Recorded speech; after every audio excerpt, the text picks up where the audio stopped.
होने के लिए। और मिस सेलिंग ये एक इतना बढ़ता एक तरीका है लोगों को झूठी पॉलिसियां गलत वादे करके फंड बेचना, जिसको लेकर आरबीआई भी काफी ज्यादा चिंतित है। वो भी कह रही है कि कुछ ना कुछ इसके लिए करना पड़ेगा, कुछ स्टेप्स लेने की भी बात यहां पर की जा रही है। लेकिन क्या इस पर वाकई लगाम लग सकती है, क्या तरीके इसको पहचानने के, ये समझना बेहद जरूरी है। तो सबसे पहले मृग मैं आपसे समझना चाहूंगी, जब हम मिस सेलिंग की बात करते हैं तो क्या होती है मिस सेलिंग? नमस्ते स्वाति। तो हाँ, मिस सेलिंग तो काफी ज्यादा हो रही है, बहुत सालों से होती आ रही है। तो अगर हम मिस सेलिंग के बारे में बात करते हैं तो for example it could be like hiding material information, जो बहुत इंपॉर्टेंट इंफॉर्मेशन है हम उसके बारे में नहीं बता रहे हैं। ऐसा भी होता है कि जो स्कीम्स जिसमें गारंटीड रिटर्न नहीं है, और ये अक्सर हम लाइफ इंश्योरेंस प्रोडक्ट्स में देखते हैं जहां पर गारंटीड रिटर्न्स नहीं है, उधर भी उसको बताया जाता है guaranteed return policy, returns promise किए जाते हैं फॉर एग्जांपल। और ऑफ कोर्स हर प्रोडक्ट का ऐसा है कि वो प्रोडक्ट सूटेबल होना चाहिए कस्टमर के लिए। बट काफी बार ऐसा होता है कि प्रोडक्ट्स जैसे फॉर एग्जांपल सीनियर सिटीजन्स को आप जाकर सिंगल प्रीमियम पॉलिसीज बेचते हैं या लाइफ इंश्योरेंस पॉलिसीज बेचते हैं जो जो उनके इंटरेस्ट में नहीं है, राइट। एंड बेसिकली ये सब तरीके हैं जिससे आप मिस सेलिंग कर रहे हैं। अगर हम म्यूचुअल फंड की तरफ देखते हैं तो ये फंड को 10 रुपीज के ये बोलकर बेचना कि उसका एनएवी बस 10 रुपीज है, तो so it's a good investment. ये सब तौर तरीके हैं। और एक और बहुत बड़ा चीज जो मिस सेलिंग का तरीका है वो है प्रेशर टैक्टिक्स की। अभी ये स्कीम बंद होने वाली है और इसमें बहुत इंटरेस्ट है और फिर बाद में ये स्कीम अवेलेबल नहीं रहेगी। सो ये सारे तरीके हैं जिससे मिस सेलिंग हो रही है। बिल्कुल, बहुत सारे तरीके जिससे मिस सेलिंग हो रही है। कुछ ऐसे फाइनेंशियल एडवाइजर होंगे जो कि क्रेडिबल भी नहीं है। जो जो जो संस्था है उससे अफिलिएटेड भी नहीं है, वो आपको इस तरीके के जो प्रोडक्ट्स है वो बेचते हैं। और साथ ही जो आरबीआई है उसके तरफ से भी बैंक द्वारा कैसे मिस सेलिंग की जा रही है इसको लेकर भी अलर्ट किया गया। एक फ्रेमवर्क, एक गाइडलाइन तैयार करने की यहाँ पर बात की जा रही है। नितेश, जरा समझना चाहेंगे, स्पेशली इंश्योरेंस में मिस सेलिंग बहुत ज्यादा आम है। इंश्योरेंस हमें मालूम है कि उसकी जो शब्दावली होती है, भाषा, टर्म्स एंड कंडीशंस बहुत ज्यादा जटिल होते हैं। कोई पढ़ने बैठे तो एक्चुअली बहुत टाइम लग जाए और समझ में भी ना आए। तो सबसे पहले समझना चाहेंगे इंश्योरेंस में मिस सेलिंग कितनी आम है, कैसे होती है, उसको पहचानने का तरीका क्या है? बिल्कुल स्वाति, जैसे आपने बताया, मुझे लगता है इन्वेस्टमेंट से भी ज्यादा इंश्योरेंस क्वाइट कॉम्प्लिकेटेड है। जैसे इन्वेस्टमेंट में भी काफी सारे डॉक्यूमेंट्स होते हैं, पॉलिसी वर्डिंग, जैसे इंश्योरेंस में ऐसे पॉलिसी वर्डिंग्स है। तो जो मेन फीचर दिखाए जाते हैं उसके अंदर काफी हिडन कंडीशन रहती है। और ऑनेस्टली मैं स्वाति आपको ये मतलब कन्फेस करना चाहूंगा, एज अ प्रोफेशनल ऑल्सो हमको भी कितना डीप उसमें समझना पड़ता है। तो लेमैन के लिए Swati it's very difficult to understand वो जो इंश्योरेंस की लैंग्वेज यूज की गई है, और हमको भी कभी कभी उसके ऊपर लीगल ओपिनियन लेना पड़ता है।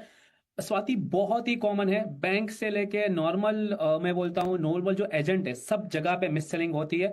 एक एग्जांपल देना चाहूंगा, जब कोई व्यक्ति बैंक में जाता है, ठीक है, उसको एक एफडी भी करानी है, तो पहले अगर उसको चालू किया जाता है एक नॉर्मल ट्रेडिशनल इंश्योरेंस पॉलिसी में, जहां पे रिटर्न सिर्फ 5 से 5.5% होता है। अगर वो जो बैंक का कस्टमर है थोड़ा जानकार है, तो फिर उसको शायद ट्रेडिशनल इंश्योरेंस पॉलिसी ना बेच के यूलिप पॉलिसी ऑफर की जाती है। बिकॉज उसमें बताया जाता है कि इसमें आपको इंश्योरेंस और आपकी म्यूचुअल फंड, ऐसे बताया जाता है कि ये इंश्योरेंस पर म्यूचुअल फंड मिक्स है। पर हाल में हमको समझ में आता है कि ये एक यूलिप पॉलिसी है, यूनिट लिंक इंश्योरेंस प्लान। उसमें कई तरीके के चार्जेस होती है। तो पहले आपको प्रपोज किया जाता है एक ट्रेडिशनल इंश्योरेंस पॉलिसी। अगर आप थोड़े लर्नेड हो तो फिर आपको यूलिप बेचा जाएगा। और अगर आप यूलिप भी नहीं खरीदना चाहते हो बिकॉज आपके पास ऑलरेडी इंश्योरेंस है और आप समझते हो ये चीज को, फिर फाइनली आपको वो जो बैंक है उसके रिलेटेड जो एएमसी है उसके कोई ना कोई आपको म्यूचुअल फंड स्कीम आपको बेची जाती है, I would say mis sell की जाती है। बिकॉज स्वाति इसमें इधर कोई क्लाइंट का रिस्क प्रोफाइल या उसकी क्या नीड है कुछ जानने की कोशिश नहीं होती है। बस शायद उनका एक टारगेट है या उनको पता है कि उनके पास बैंक में कितने पैसे पड़े हैं, उसके उसके आधार पे ये पॉलिसी या ये प्रोडक्ट बेचे जाते हैं। स्वाति, इंपॉर्टेंट ये है, इधर मैं बोलना चाहूंगा कस्टमर को, एक लैटिन वर्ड है, उसका मीनिंग होता है केविएट एम्प्टर, उसका मीनिंग होता है लेट द बायर बीवेयर। तो मेरा मानना है ऑफ कोर्स मिस सेलिंग हो रही है, जैसे मरीन ने भी बताया, और ये होती आ रही है और शायद चलती भी रहेगी। ऑफ कोर्स जैसे आप बोल रहे हो आरबीआई इसके तरफ कुछ कदम उठा रही है, पर मुझे लगता है लेट द बायर बियर, अगर मैं as a customer, as a investor थोड़ा जानकार हूं, तो ये मिस सेलिंग आपके साथ कम हो सकती है। स्वाति, बिल्कुल, और जानकार हैं तो मिस सेलिंग कम हो सकती है, लेकिन क्या ये मुमकिन है मृन? क्योंकि इंश्योरेंस, माने कोई पढ़ा लिखा भी है उससे भी गलती हो जाती है। कई बार हम ऐसे इंश्योरेंस बेचते हैं लोगों को, शायद उनको ज्यादा नॉलेज ना हो इसकी, और वो सिर्फ एक ट्रस्ट के बेसिस पर इंश्योरेंस या ऐसी कोई पॉलिसी खरीदते हैं, बस ये समझकर कि चलिए उन्होंने अपने आप के लिए एक सुरक्षा घेरा तैयार करके रखा है, पर असलियत कुछ और होती है, क्योंकि उनको बेच ऐसे पॉलिसी दी गई शायद जिसकी उनको जरूरत भी नहीं थी, और वो ऐसे पैसा भर रहे हैं उसके लिए। तो मुझे एक बात बताइए मृन अब कि अगर इंश्योरेंस में मिस सेलिंग हो जाती है तो क्या आपको करना चाहिए, और सबसे पहले इंश्योरेंस कोई प्लान लेने से पहले किन बातों का ध्यान रखें? अगर एक तो इंश्योरेंस अगर हो जाए मिस सेलिंग तब क्या करें, और पहला जो स्टेप होना चाहिए इंश्योरेंस लेने से भी पहले वो क्या रहे?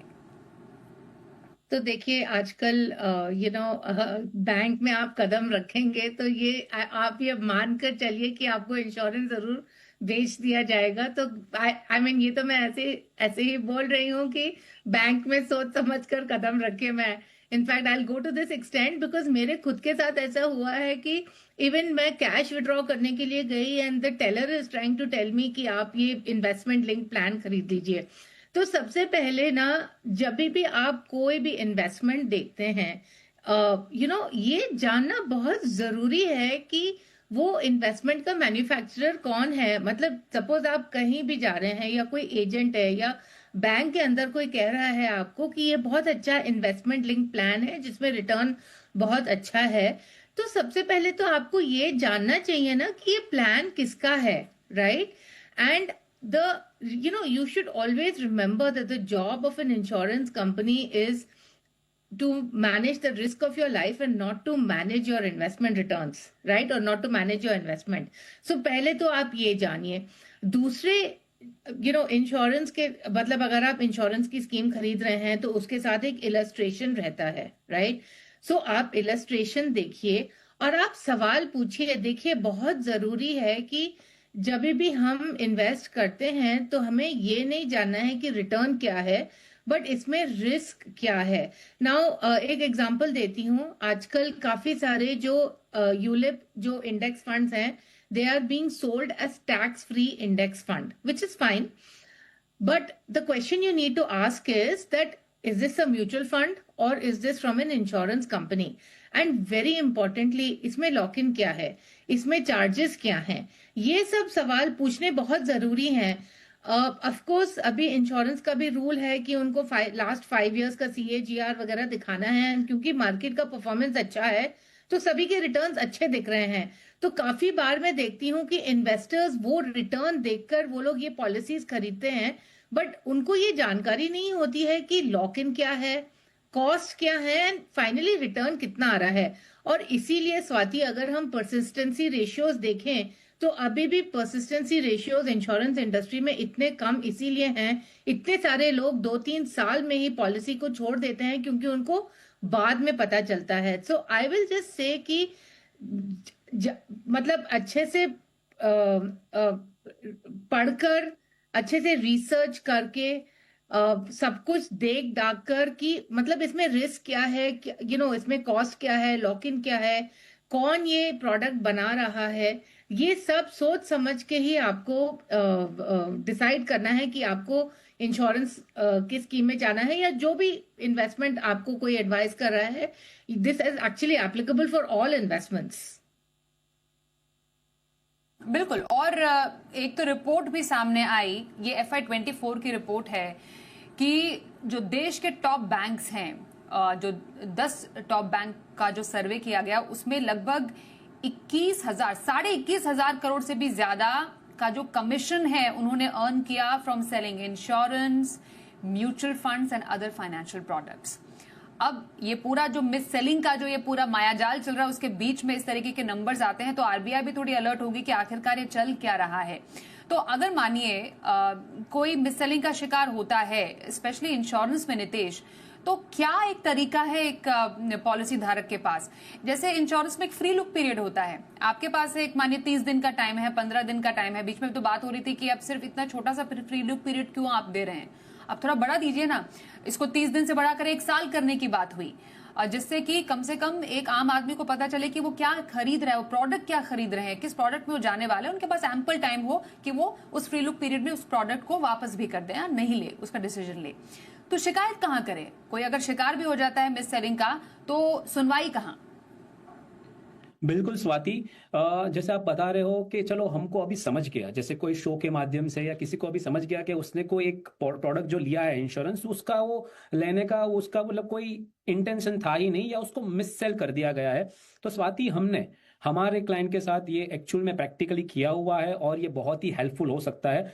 आपको सबसे पहले तो जो कंपनी का इंश्योरेंस है, जैसे मृणाल बता रहे थे, अगर आपने एचडीएफसी, आईसीआईसीआई या कोई भी कंपनी का अगर आपके पास इंश्योरेंस है और आपको लग रहा है ये आपको मिस सेल हुआ गया है बैंक या तो कोई एजेंट के द्वारा, आप सबसे पहले हर एक कंपनी का, हर एक इंश्योरेंस कंपनी का एक कंप्लेन ईमेल आईडी होता है, उसमें आप कस्टमर केयर और कंप्लेन में आप लिख सकते हो पूरा आपका कहानी कि भाई आपको ये मिस सेल किया गया है, आपका कुछ इंटेंशन और था और आपको दे दिया गया है। उसके अंदर स्वाति 2 से 3 एस्केलेशन मैकेनिज्म होते हैं कि आप सीनियर पर्सन को लिख सकते हो और इसके साथ ही आईआरडीए, जैसे सेबी शेयर्स वगैरह को मैनेज करती है और उसके रेगुलेशन बनाती है, जैसे आईआरडीए जो है वो इंश्योरेंस कंपनी के रेगुलेशन बनाता है। सो आरबीआई के पास ना जाके पहले आपको आईआरडीए को भी, ओम्बड्समैन जो होता है उसमें भी आप ईमेल करके ये आप रेज कर सकते हो। और स्वाति, हमने देखा है हमारे क्लाइंट के इवन आफ्टर 6 या 8 महीने के बाद जो फ्री लुकिंग पीरियड खत्म हो गया है, जो हमारे प्रोस्पेक्टिव क्लाइंट थे, उसका 6 से 8 महीने के बाद पूरा प्रीमियम रिफंड कर दिया गया है, बिकॉज उन्होंने लिखा है कि ये हमको मिस सेल कर दिया गया है, इसकी हमको कोई नीड नहीं थी और पर्टिकुलर पर्सन ने हमको ये मिस सेल किया है। तो ये सिर्फ एक अच्छा सा ईमेल ड्राफ्ट करके आप अगर आप कंपनी को लिखते हो या आप ओम्बड्समैन में डालते हो या आईआरडीए को भी आप सीसी में रखते हो, अगर आपको जेन्युइनली आपको मिस सेल किया गया है तो आपके बहुत अच्छे चांसेस है कि ये पैसे आपके वापस आ जाएंगे इवन आफ्टर स्वाति आपका फ्री लुकिंग पीरियड खत्म हो गया हो। और हमने कम से कम ऐसे 8 से 10 सिनारियो प्रैक्टिकल लाइफ में हमारे क्लाइंट्स के साथ देखे हुए हैं स्वाति। बिल्कुल। और एक जनरल अवेयरनेस के लेवल पर मृण, जरा ये बताइए कैसे मुझे मालूम चले कि मुझे ये इंश्योरेंस पॉलिसी चाहिए कि नहीं चाहिए? मतलब it boils down to something कि किन बातों का ध्यान रखें एक इंश्योरेंस पॉलिसी खरीदने से पहले, मतलब मेरी रिक्वायरमेंट्स क्या है, मैं उसको कैसे समझूं एक इंश्योरेंस पॉलिसी को खरीदने से पहले, तो वो 2-3 पॉइंट्स क्या होंगे? सो ऑफ कोर्स जब भी आप कोई भी प्रोडक्ट खरीदते हैं, फॉर एग्जांपल अगर कोई एजेंट आपके पास आया है तो सबसे पहले तो आपको ये ये आपको देखना है कि ये जो प्रोडक्ट है how is it tying in with my financial goal, right? तो अगर ये तो अगर ये इवन इफ अगर आपको लगता है अच्छा मुझे 15 साल के लिए कोई इन्वेस्टमेंट करना है और ये 15 साल का प्रोडक्ट है, चलिए वो भी ठीक है, but end of the day इसका मतलब कहाँ इन्वेस्टमेंट ये लोग कर रहे हैं, इसकी क्या रिटर्न हो सकता है, ये सब जानना बहुत जरूरी है। एक्चुअली स्वाति ना, मैंने देखा है कि a lot of miss selling also happens because of the emotional biases, right? कि मतलब देखिए अभी डेकेड्स एंड डेकेड सालों से मतलब लोग इंश्योरेंस पॉलिसीज खरीदते आ रहे हैं, तो इनको लगता है कि ये एक बहुत सेफ इन्वेस्टमेंट है और ये एक अच्छा तरीका है, तो ये एक वो इमोशनल पुल जैसा हो जाता है कि मतलब ये एक ट्राइड एंड टेस्टेड प्रोडक्ट है जो बहुत सालों तक हम ले सकते हैं और ये हमारे सारे गोल्स को मीट करता है। दूसरी बात, it's very important to ask questions, right? ज्यादातर हम देखते हैं लोग एक ही सवाल पूछते हैं, वो ये है कि रिटर्न कितना आएगा, और कुछ सवाल कोई पूछता नहीं है, राइट? सो आई थिंक ये सब थोड़ा बैकग्राउंड चेक करना है। And of course it's important to verify the agent और द फाइनेंशियल एडवाइजर। मैं प्रिज्यूम कर रही हूँ कि आप बिना वेरीफाई किए हुए तो आप वो एजेंट या एडवाइजर के साथ डील नहीं कर रहे होंगे। तो ये कुछ ऑप्शंस हैं कि आप मिस सेलिंग से बचें।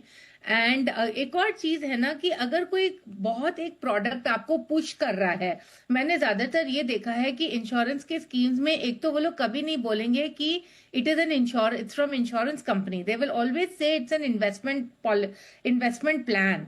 And so why are they trying to hide that? Second thing is there is a lot of push always कि you should do this, you should do this, like that. वो लोग आपके काफी पीछे पड़े रहते हैं ये करने के लिए, राइट? सो आई फील कि ये सब एक रेड फ्लैग है कि क्यों वो मेरे पीछे ऐसे पड़े हुए हैं कि आज ही आप ले लो और इसमें रिटर्न अच्छा है.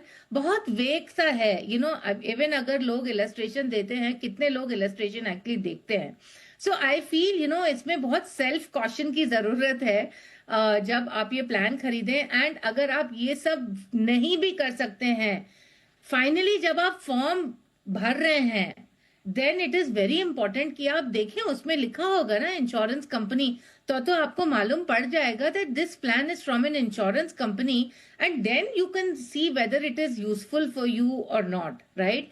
सो I also believe that while we are talking about insurance, I also believe that it's very important that you should fill up the form yourself, क्योंकि काफी बार we see like for example unauthorized transaction का जो issue अभी हम देख रहे हैं, most of these issues happen only because people actually don't fill up the forms themselves. बिल्कुल. तो एक तो सबसे पहले सवाल पूछना सीखें. ये मृण ने बहुत इंपॉर्टेंट बात कही. जो बात आपको too good to be true लगे, मतलब सब कुछ अच्छा हो रहा है, तो उस पर थोड़ा शक करना भी सीखें, क्योंकि शक करना कई मामलों में बहुत जरूरी होता है, खासतौर पर पैसों के मामले में, तभी जाके कोई फैसला ले. और आरबीआई की भी सख्ती की तैयारी मिस सेलिंग को लेकर. कई बैंकों ने बैंक एंड टीम बनाई है, क्योंकि बैंकों के जरिए भी अगर कोई ऐसा मिस सेलिंग चल रही है तो उसको कैसे रोका जाए, ये एक प्राइमरी कंसर्न है. इंश्योरेंस म्यूचुअल फंड बेचने पर ग्राहकों को कंफर्मेशन कॉल की बात की जा रही है. सीनियर सिटीजन को अगर आप कोई प्रोडक्ट बेच रहे हैं जो सबसे ज्यादा मिस सेलिंग का शिकार होते हैं, तो उससे पहले मंजूरी जरूरी होगी. तो ये कुछ प्रिवेंटिव मेजर्स हैं जो कि बैंकों द्वारा लिए जाएंगे आरबीआई के निर्देश पर. एक छोटा सा ब्रेक लेते हैं. ब्रेक के बाद जरा समझेंगे म्यूचुअल फंड में कैसे होती है मिस सेलिंग. बने रहिए हमारे साथ. इंश्योरेंस और म्यूचुअल फंड में मिस सेलिंग से कैसे बचें, इस पर चल रही खास चर्चा. हमारे साथ मृण अग्रवाल और नितेश बुद्धदेव से हम कर रहे हैं खास बातचीत अब करेंगे म्यूचुअल फंड में कैसे होती है मिस सेलिंग.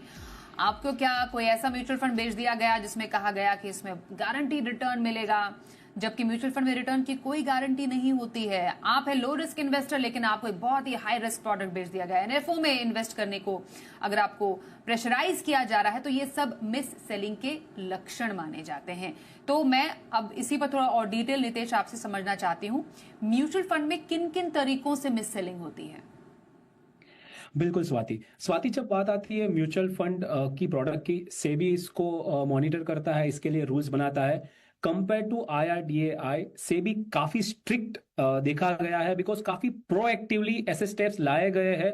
जैसे स्विच ट्रांजेक्शन होते हैं. कभी कभी क्या होता है स्वाति, स्विच ट्रांजेक्शन से मतलब नए NFO आते हैं, तब काफी डिस्ट्रीब्यूटर, काफी बैंक नए NFO, बिकॉज उसमें कमीशन ज्यादा है, तो उसको स्विच ट्रांजैक्शन कराते हैं. तो अभी सेबी ने बोल दिया है कि जो आप स्विच ट्रांजैक्शन करते हो तो आपको कमीशन जो ओरिजिनल स्कीम में था इतना कम ही मिलेगा, नहीं कि आपको जो नया जो कमीशन मिलना चाहिए वो मिलेगा.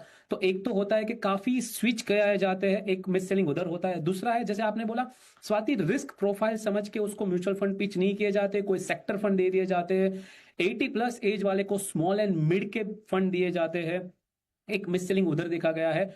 और बहुत बार पोर्टफोलियो को चर्न किया जाता है just to earn the good commission. Okay, तो ये 3 से 4 तरीके स्वाति बहुत कॉमन है. एक तो नए फंड, नए NFO पिच करना जहां पे उसकी जरूरत नहीं है, सेक्टर फंड देना, क्रेडिट रिस्क कैटेगरी फंड देना विदाउट मेंशनिंग के इसमें क्या रिस्क है. और जैसे ही स्मॉल एंड मिड कैप मैंने बोला, एक 80 इयर्स प्लस वाले को या 60+ वाले को ये पिच करना, बिकॉज ये बहुत ही एक्सट्रीमली वोलेटाइल हो सकते हैं. और जैसे आपने बताया, इसमें एक रिस्क है, बिकॉज ये वोलेटाइल एसेट क्लास है, इसमें कोई भी रिटर्न गारंटेड नहीं है. अगर किसी ने पास्ट रिटर्न आपको दिखा के, सिर्फ यही दिखा के आपको कोई ये बेच रहा है, तो ये एक मिस सेलिंग हुआ. बिकॉज अक्सर स्वाति देखा गया है, जब मार्केट ऊपर होता है लास्ट 3 4 5 साल में मार्केट बहुत ऊपर गया है और अच्छे रिटर्न दिख रहे हैं कोई भी म्यूचुअल फंड में, तो बहुत इजीली लोगों को ये दिखाया जाता है और बोला जाता है कि देखो आप इसमें 15 18 20% रिटर्न एक्सपेक्ट कर सकते हो। पर मुझे लगता है ये भी एक तरीके का मिस सेलिंग है, बिकॉज आप हाई मार्केट में बैठे हो और अभी आप बोल रहे हो कि ऐसा आपको ये रिटर्न मिलता रहेगा, ये भी एक तरीके का मिस सेलिंग है स्वाति। बिल्कुल। जो आपने यहाँ पर जो स्विच ट्रांजैक्शंस की बात की, उस पर एम्फी ने भी जो सेबी है उसने भी कड़ा संज्ञान लिया और एम्फी को बोला कि क्वार्टरली आप ऐसे केसेस जो हैं, जितने भी केसेस हैं, आप उसको डिस्क्लोज करें।